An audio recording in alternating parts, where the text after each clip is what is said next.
It was the year 2025.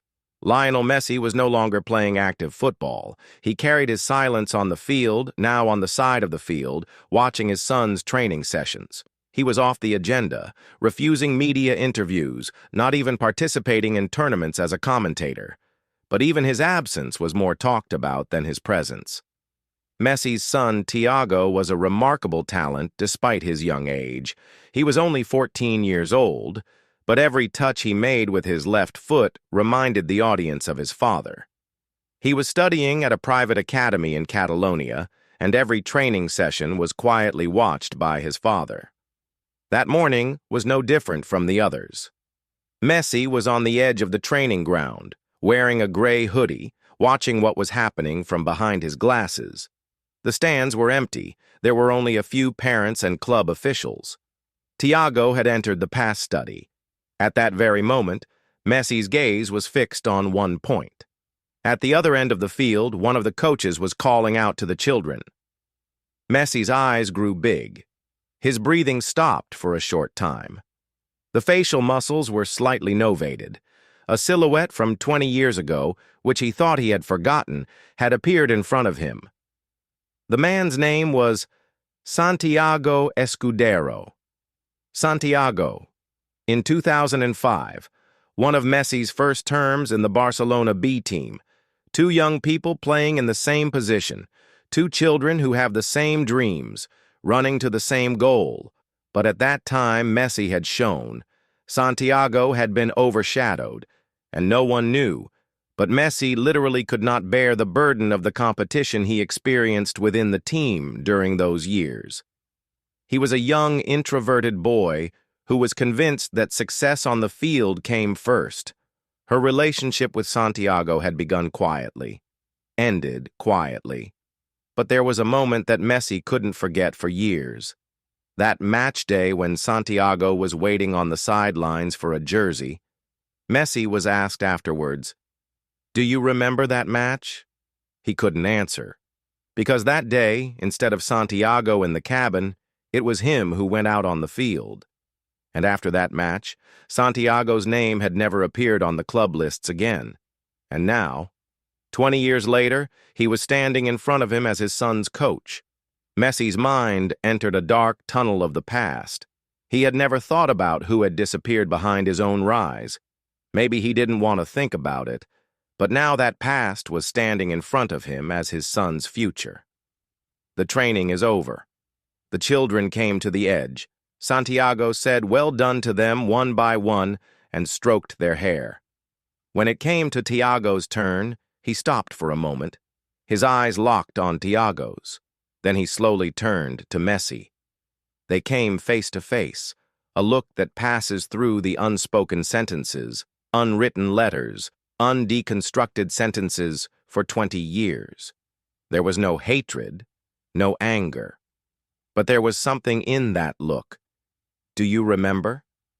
Messi bowed his head slightly, because some sentences would not come out of the mouth, and some regrets, although years have passed, revealed at first glance. After the training session, Messi, as usual, stayed away from the crowd. Thiago came up to him and said, "Dad, this is the new coach." He looked as if he knew you, and she only smiled when he said. He didn't answer, but voices were beginning to rise in his mind. When he was alone at home at night, he looked at old photos. 2005, when he had just started playing for the Barcelona B team. Most of them couldn't even remember the name of the person in the photos. But one face was always steadier, quieter than the others: Santiago Escudero. Santiago was both a talented and disciplined player at that time. He had a structure that stood even stronger than Messi in training, but it had not been noticed. Or maybe something had happened. Messi always remembered those days missing. Maybe because you don't want to remember. But one memory was always coming back to her in the same way. In the spring of 2005, there was a critical match for the Barcelona B team. The coach was undecided. Either Messi was going to take the field or Santiago. They were both strikers. They were both young. In the dressing room that morning, Messi had approached the coach, choosing the words carefully, saying something. "I feel good today. If I play, I can carry the team." It seemed like a simple sentence.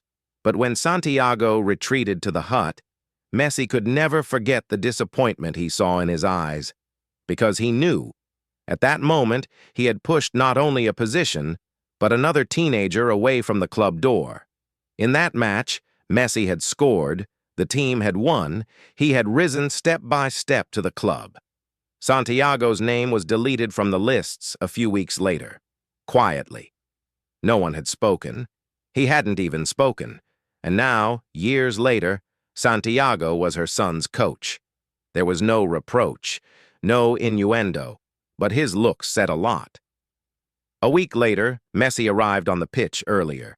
Thiago was still in training. The grandstand was empty.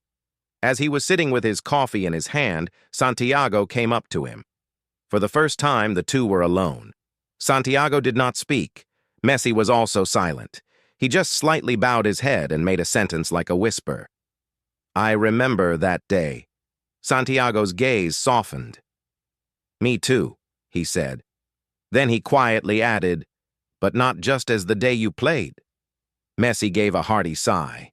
Then he asked, "Have you forgiven me?" Santiago did not answer. Instead, he bent down on the floor, pulled an old note out of his pocket, a yellowed, worn piece of paper. This was a note that Messi wrote many years ago in his youth days, but he never gave it. A single sentence was written in it. "One day, someone who deserves it more than me will be a substitute. Maybe that person will be you." Messi's eyes misted up. "How did you—" "You left it in your closet. I found it when I was cleaning, but I hid it. Because the resentment in me was more painful than your awareness." Santiago stood up. "But now, I'm interested in your son. I want to raise him not like you, but like himself." Messi was left alone. The note he held in his hand was trembling, because some words would find their owner, even with a delay of 20 years. From that day on, Messi started coming to every training session earlier. He was sitting alone in the grandstand, sometimes just watching, sometimes making short notes in a notebook. With every pass of his son, with every smile, he felt as if he was completing something that had been left unfinished in the past. They never spoke to Santiago again. But there was an agreement in every glance, a silence in every pause. A deceptive but meaningful balance was established between them. One day, Thiago turned to Messi after training and said, "Father, Teacher Santiago told me, never rise waiting for another player to fall. Why do you think he said that?" Messi stopped. He didn't answer, but his eyes misted up. Because this time it was answered not by his own voice, but by an echo of the past. That night, Messi was alone in his room. He still had that note in his hand that Santiago had kept all those years ago. After a while, Jules got up slowly, took a clean sheet of paper from his desk. And this time, for the first time, he wrote consciously, "Even if some dreams are not ours, it is our duty to give up their rights one day." The next day, he left that note in Santiago's office. He had only written his name on it, Lionel. Months later, the tournament of the young team began. Thiago was in the first 11. Messi was in the stands. Santiago, on the other hand, was standing in front of the substitutes' bench, watching quietly but carefully. Before the game started, Santiago came to the sidelines.